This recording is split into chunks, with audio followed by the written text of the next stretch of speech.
Okay, everybody, how are we doing? Having fun? All right, I'm Julie Wiskirchen, and I work on the Talks at Google team here at Google LA.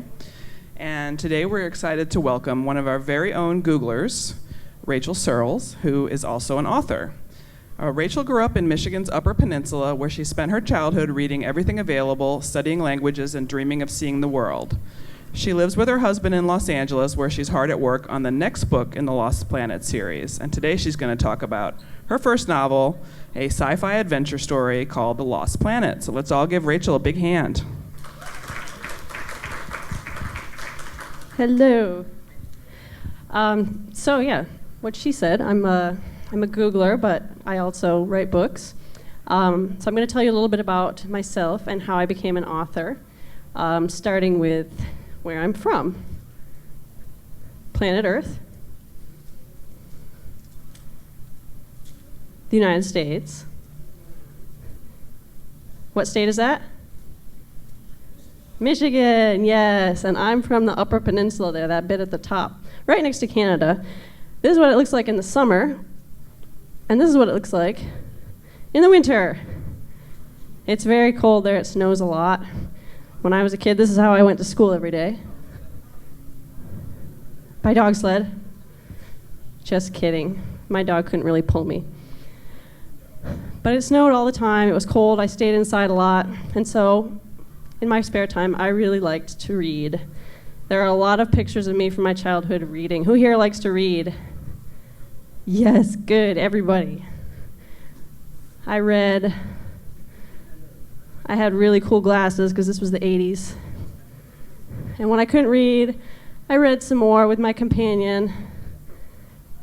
Does he look pretty happy to be there with me? No. Don't mind your way. Some of my favorite books when I was a kid: A Little Princess, Lloyd Alexander's books. This is The Castle of Lear. And maybe you know this guy, Roald Dahl. Yeah. He's pretty funny. Those are great books. Because I like to read so much, I thought a lot about maybe writing my own book. So when I was about 6 years old, I started writing some stories. This is my first story. It's called Birthdays. It was about 5 pages long. I'm 6 years old, so just beginning. And I knew that someday I would like to be an author. I knew right away that I wanted to make stories as fun to read as the ones that I love to read. But I thought about a lot of other options. I thought about what I wanted to be when I grew up. How many of you know what you want to be when you grow up? Oh, wow, a lot of you. What do you want to be? I want to be a police officer. A police officer. How about you? I want to be A doctor. You? I want to be A pediatrician. Outstanding. Huh? Who is that? You? An inventor. Last one. What do you want? Computer animator. Well, you're in the right place for that. So I thought about different options. My first thing that I wanted to be was an entomologist. That's somebody who studies insects. I thought that would be a lot of fun because I really liked ants. I thought they were cool. I really liked praying mantises. We don't have any praying mantises in Michigan where I grew up, so I just read about them, but I thought they sounded interesting. But there was a problem with my plan to become an entomologist, and that problem was spiders. That was a deal breaker. I couldn't do something where I had to handle spiders every day. So I thought about what else I'd like to do. I thought maybe I'd like to be a nurse.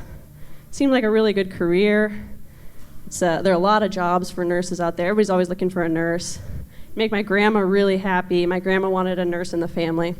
Not quite a doctor, but close. But what does a nurse do? Cleans up after sick people every day. And that is messy. So I thought, well, maybe that's not for me. Maybe that's not my personality. So eventually I came on the idea that I wanted to be an international diplomat, and I wanted to travel the world and learn new languages and meet interesting people. And that was about the time I was graduating from high school. So I made a plan. I got a bachelor's degree in political science and German. I moved to Germany for 3 years, where I learned to speak German fluently. I thought maybe I'd like to be a lawyer, so I worked at a law firm. Killed that idea pretty quickly. I decided that was not what I wanted to do. I lived in Istanbul for half a year, in Turkey, and I came back and I went to grad school and I studied journalism eventually. The international diplomat lost its glamour after a while, but I thought, well, I like to write. And so journalism school seemed like a good fit. But when I graduated journalism school, I changed my mind again. I didn't really like having to talk to strangers and bother them for information they didn't want to give me. So instead, I got a really great job working at Google. And what I do at Google is I work on the search quality team, and we look for bad websites and weed them out of the search results. And it was a great job. It is a great job with a great team, a great boss. I mean, do you think working at Google is a good place to work? Yeah? But there was one big, hairy but. I hadn't forgotten about my childhood dream of becoming an author. So after I'd been working at Google for maybe 6 or 7 years, I started to write again in my free time. Usually on business trips, in my hotel room, write a little story. I never wrote too much. I would get distracted. There's a lot of things to do when you have a full-time job. I got married, I had friends. There's always movies to watch, good TV shows to watch. It's hard to really concentrate on something like writing. But eventually, in 2006, I came up with this idea. I wanted to write a story about a boy who goes on an adventure in space. So I started writing in 2006. I wrote, this is the first page, I was calling it the Babel Project at the time. And it was about a boy, and he was on a planet, he got in a fight with his parents, he hung out with his neighbor, he went to get his sister. It was a very boring story. And I wrote about 30 pages of it in 2006 and realized that it wasn't a good story.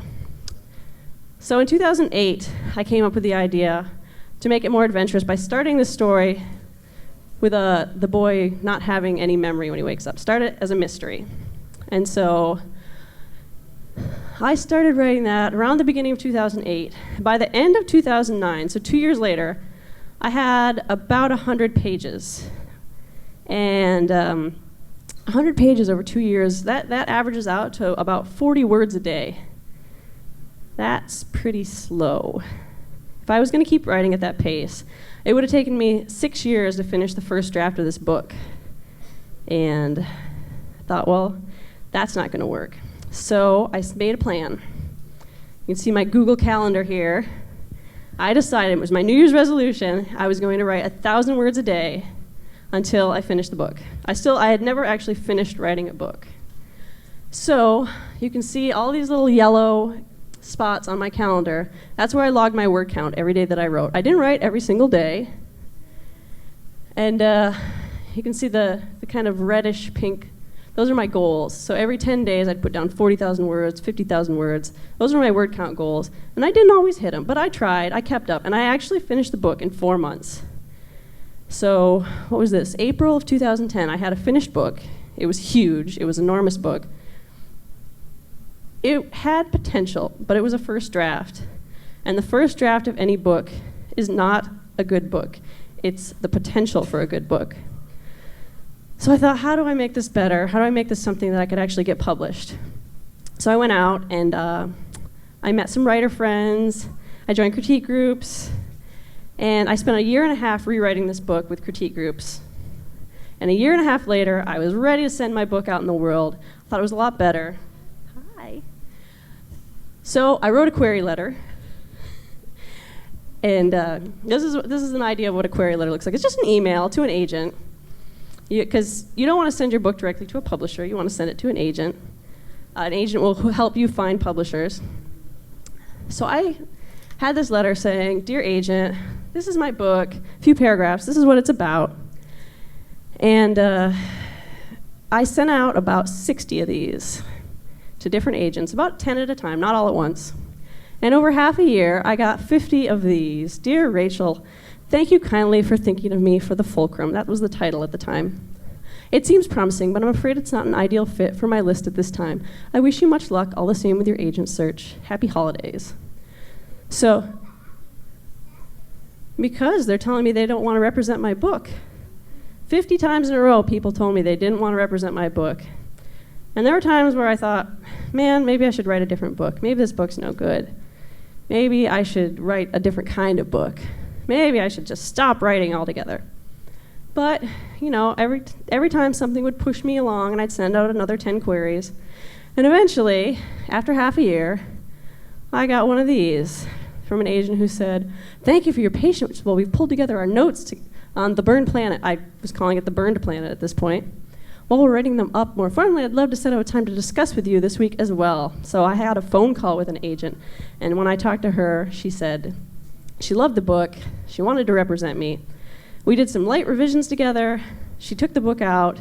2 weeks later, I think we sent it to a dozen publishers. 2 weeks later, we had several offers from major publishers. We got to take it to auction, had publishers bidding on the book. It was very exciting. And we sold it. We ended up getting a 2-book deal with Macmillan. So this was 2012. It takes a while after you sell a book for it to be published, because this book didn't come out until this January. So it was very exciting, and it goes to show, I mean, to me that says, just because a lot of people say no,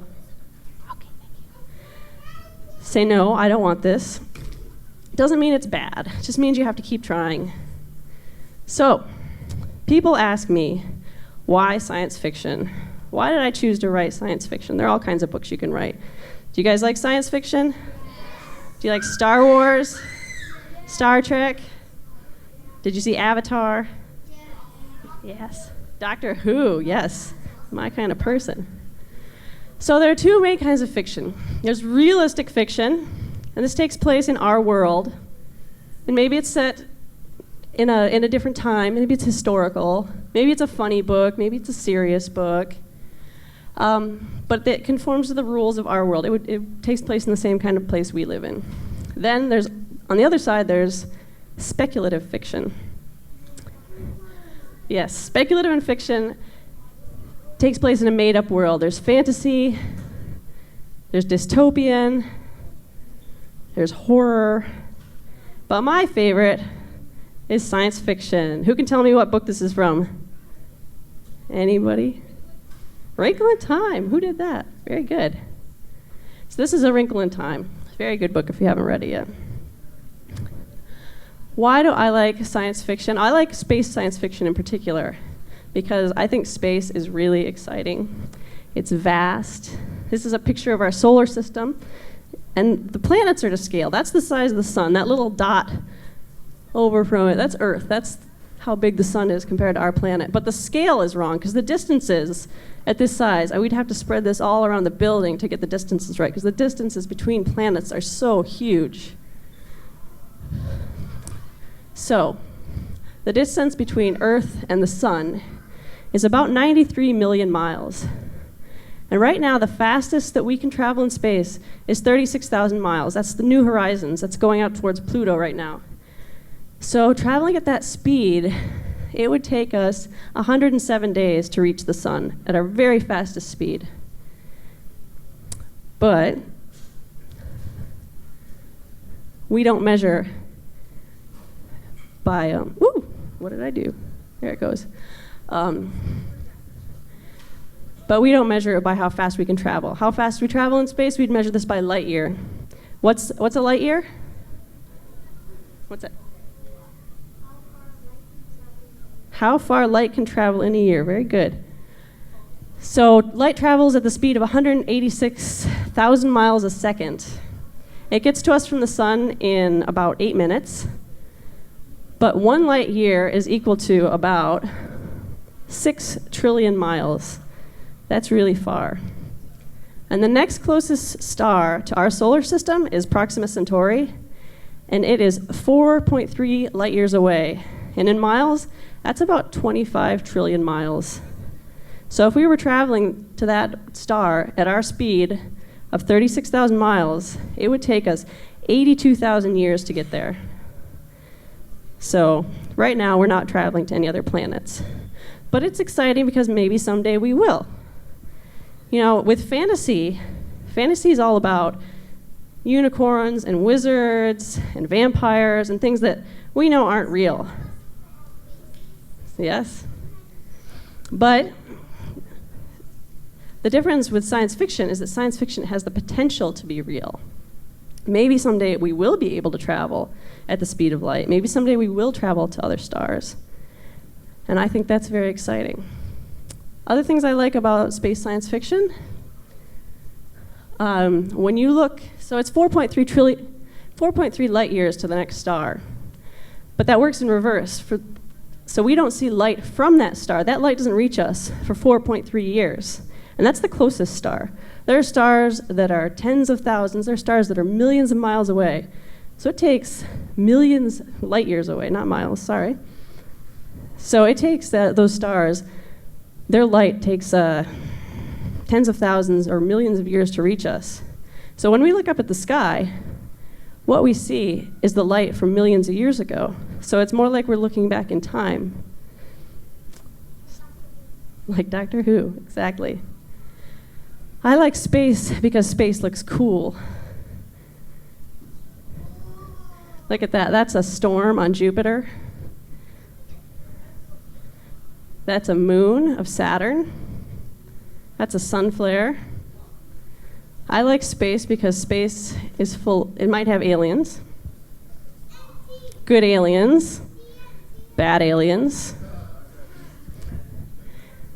But these planets are, other solar systems are millions of light years away, so we can't say whether or not they might not exist. Maybe they don't look like this, maybe they don't look anything like us, or anything we've imagined, but they might be out there.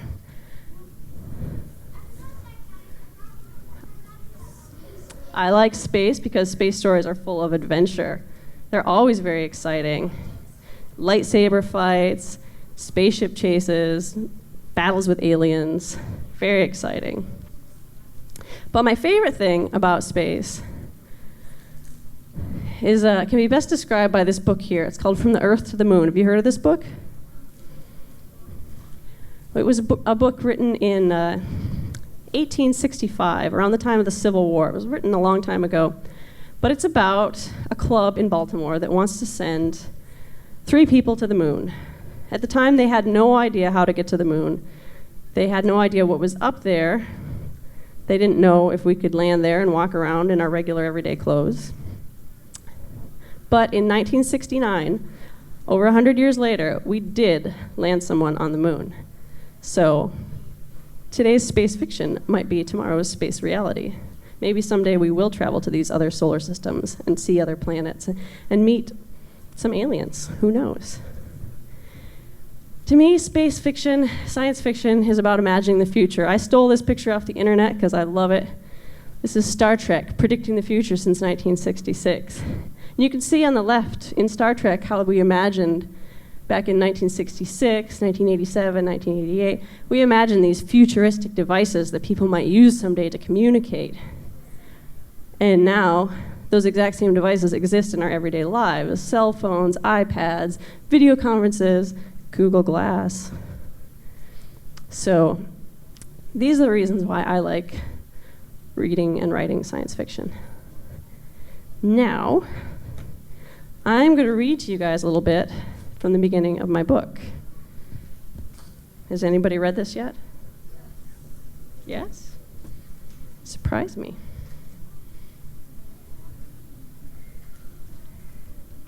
Okay, chapter 1. The boy opened his eyes to a sky the color of melted butter and a sense of inexplicable terror. He sucked in a ragged gasp of air and sat up. The pain followed a second later, smacking the back of his head like a club. The world swam around him in a blur. He grasped for simple facts: where he was, how he'd gotten here, why he hurt, why he could barely see. Nothing. Shoving aside his confusion, he pushed himself to one knee with a grunt. The muggy air seemed to vibrate, but he couldn't tell whether it was real or whether he was imagining it. He squinted hard enough to make out the gray shape of a nearby building and something vast and green behind it. What was this place? A hand landed on his shoulder. With a cry of surprise, he turned and saw a blurry figure crouched beside him. It took a moment to unscramble what the person was shouting. Who are you? How'd you get past the fence? Fence? He shook his head. Something had begun to rise in his chest, a bubble of vital information. What was it? His mouth worked silently, trying to pin down the words dancing at the edge of his tongue. The pain swelled, crowding everything else out, and he felt himself slipping away. Guide the star, he shouted, just before the blackness closed in. Hey, wake up. He opened his eyes. The blinding sunlight was gone. He was somewhere dim and quiet, breathing processed indoor air. A dark-haired boy leaned over him, studying his face. There you are. For a moment, he struggled to form a slurred question. Where am I? I brought you inside. You're safe. You're in my house. He stared at the pale, sharp-faced boy. Was this the same person who'd spoken to him outside? Who are you? Okay, you're welcome. I'm Parker. Now, who on terrace are you? Where did you come from? Letting the questions fly over his head, he looked past Parker to take in his surroundings. He was lying in a bed inside a small, empty bedroom. The only light came through an open door. He turned his head to see what lay beyond the door and winced as throbbing erupted behind his eyes. Parker had crossed his arms as if he were waiting for something. Did he know this Parker? He didn't think so. His eyelids grew heavy and began to droop. No, you don't. Stay awake. Parker reached down and slapped his cheek lightly, but he may as well have swung a hammer. Jagged bolts of pain raced across the boy's skull, and he cried out. Parker raised his hands. Whoa, sorry. Good lords, what happened to you? What happened? He repeated, looking for the answer himself. The confusion he'd felt outside started to rise again. Yeah. How did you get through the fence? Fence? Parker shook his head. What is wrong with you, kid? Kid? He felt like a bleeding idiot repeating everything, but it was as if his brain had shorted out. Why didn't he know the answers to these questions? Why didn't he know anything? Yeah, what are you, 13? Parker said, with the authoritative air of someone much older. He couldn't have been more than 14 himself. How old am I? I don't know, he admitted. Don't know how old you are. Are you some kind of runaway? I don't know. What do you mean you don't know? Who are you? Who am I? He stared into Parker's gray eyes, and his confusion began to twist into fear. I don't know, he repeated a third time, his voice dropping to a whisper. Parker's face lit up with a grin. Are you kidding me? You must have really gotten your brain scrambled. I know what to do. Hold on a sec. He left the room and returned a minute later, thrusting a mirror into the boy's face. Wincing, the boy hoisted himself up on one elbow and grabbed the mirror with the other hand to steady it.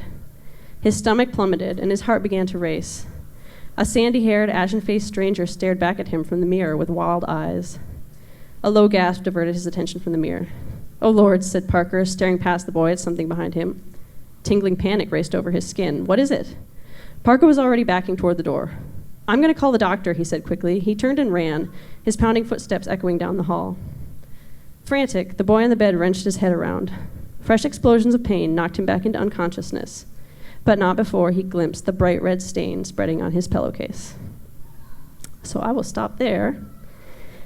And now, open it up to questions.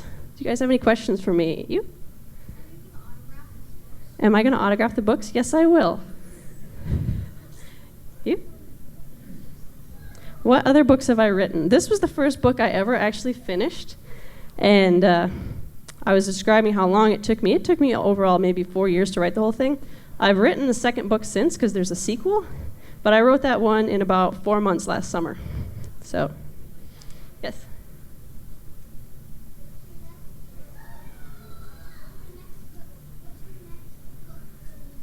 What's my next book going to be named? I know the name, but it's not called The Lost Planet 2. I can't announce the name yet because my publisher hasn't announced it, but it's about a moon this time. Yes? Why am I afraid of spiders? They can bite, they can jump. I don't know. I think they're just the creepiest thing on the planet. You?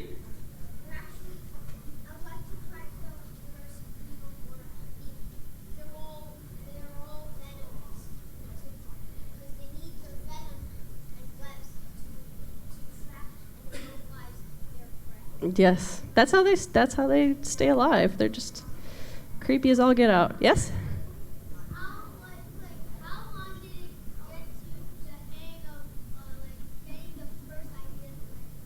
How long did it take me to get the first ideas to write my book?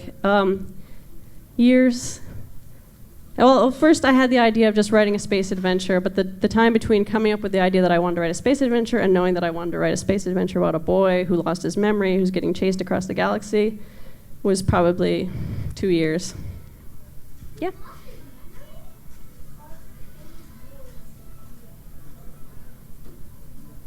Are there any wars in any of the books that I wrote?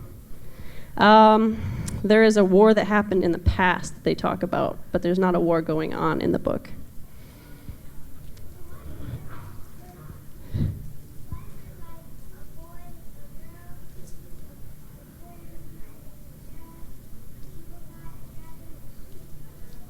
He's asking me to describe the people on the cover. There's a lot of characters in the book, and all the important ones are on the cover. You have to read the book to find out who they are.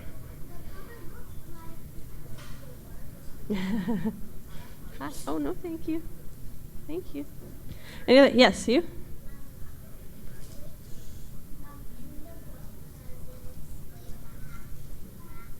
Does it in the book, does it explain, do I explain what happened in the past? Do I explain what happened to him? By the end of the book, he figures out what happened to him before the start of the book, yes. You have to read the book. What? Yes, you? What kind of book is it? Yeah, I would call it an action adventure. It's got some funny parts, but it's more action.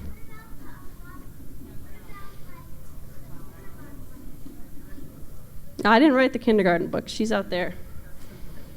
You? Have I written any humor books? No, I haven't written any funny books. There's some funny lines in this book, but humor is not my strong point. Yes, you?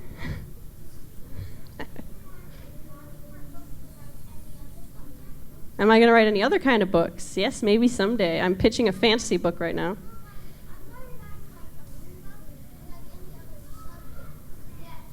Yes. I'm pitching a book about an orphanage right now. Yes. Yeah. Question?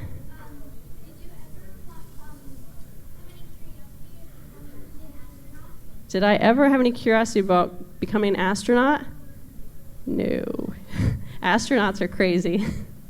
To let someone launch you on a rocket to the moon. Would you do it? No. Maybe. Yes, you?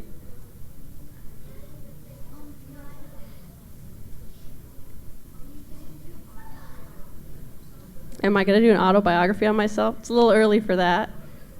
You mean write an autobiography, like a book? No, not yet. Maybe when I'm about 60 years older. Question?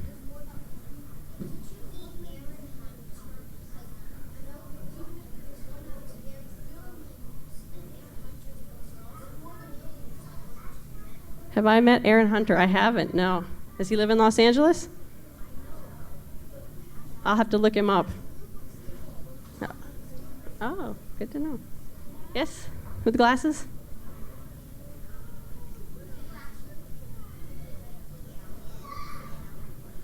Do I think there could be aliens in other places?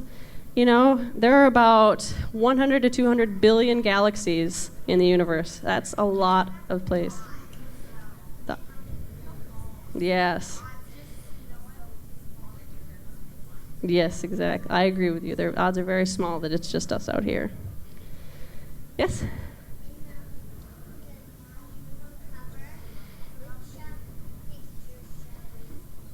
In the cover, which picture shows him? He's the blonde boy in the middle. That's Chase. Question?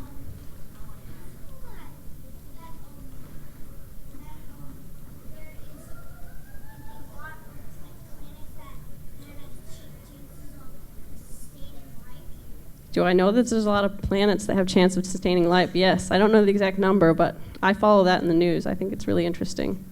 I can't wait to see what people discover in the next 10, 15, 20 years. Maybe, yeah, probably 1,000 years. I won't be around for that. Yes? Did I know the fear of spiders is called arachnophobia? Yes. It's also the name of a terrible movie. Yes?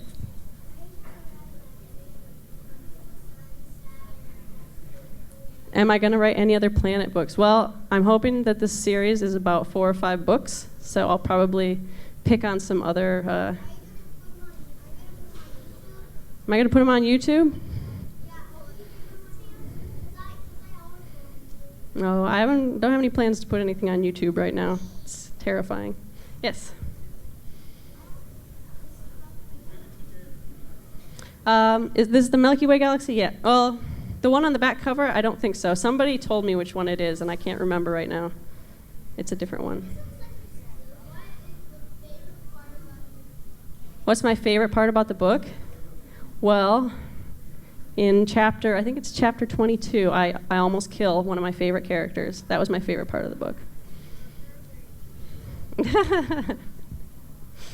It was fun to write. Other questions?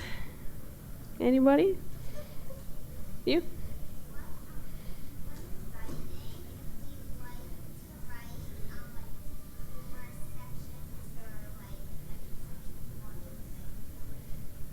Do I have a favorite kind of section to write in my book? I like writing the dialogue sections. I think those are fun when people are talking back and forth because they can be funny.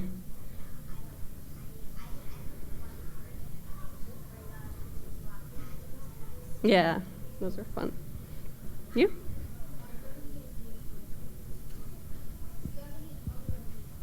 Do I have any other ideas for books? Well, like I said, I'm pitching a book to my publisher right now about an orphanage and monsters. So that's not science fiction, but right now, if I'm writing these, I can write about 1 book a year. That's about the maximum because otherwise my brain will explode. So, what's your question? Are you silly? Back there, yes.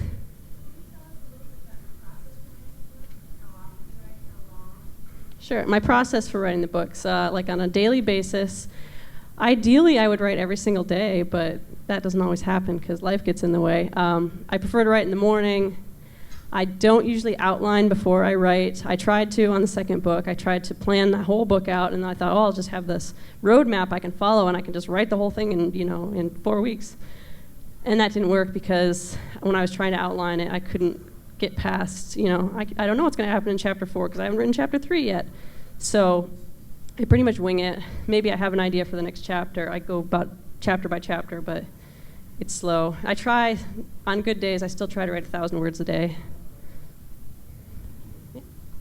Yeah. Yeah.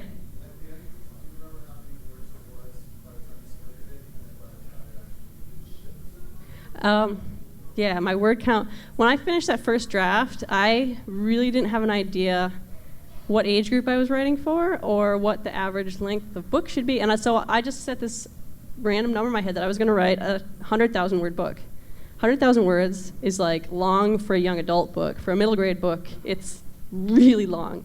So on my own, I trimmed it down to about 70,000 words. It was about 70,000 when I was sending it to agents. And by the time I was sending it to agents, I had revised it so much by myself that when it sold to the publisher, we did 1 week of revisions with my editor, really light stuff, and sent it out. So I think now it's around like between 70, 72, something like that. No, thank you. Yes? How many books have I made? Well, this is the only one I have out right now, and there's a second one coming out next January. Yes?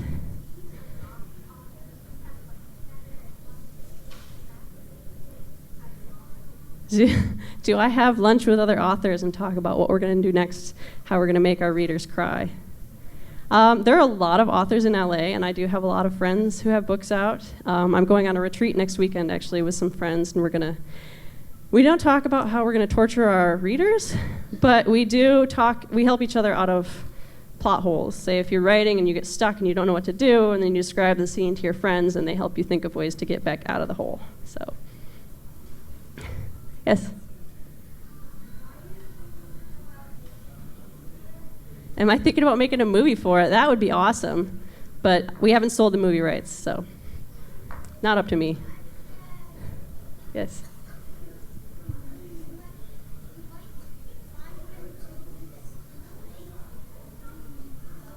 Yeah, maybe it'll be a cartoon movie someday. It would work well as a cartoon.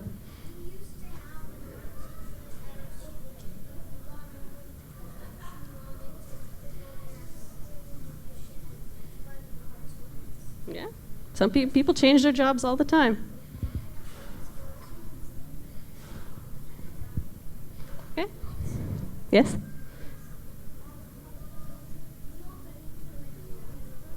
Do anybody could make a movie? Somebody just asked that. So far, nobody's going to make a movie. I should get one? It would be nice. It's been submitted to producers. Yes? Do I plan on going on a book tour? When my book came out, it came out January 28th, and my publisher sent me on a book tour just for a week to schools around California. So now it's kind of, you get your moment, where the publisher pushes you, and then you're kind of on your own, and you have to keep setting stuff up. So now I'm doing school visits just on my own in the LA area. So, anybody else? All right, are we all done here? All right. Okay, last question. What is it?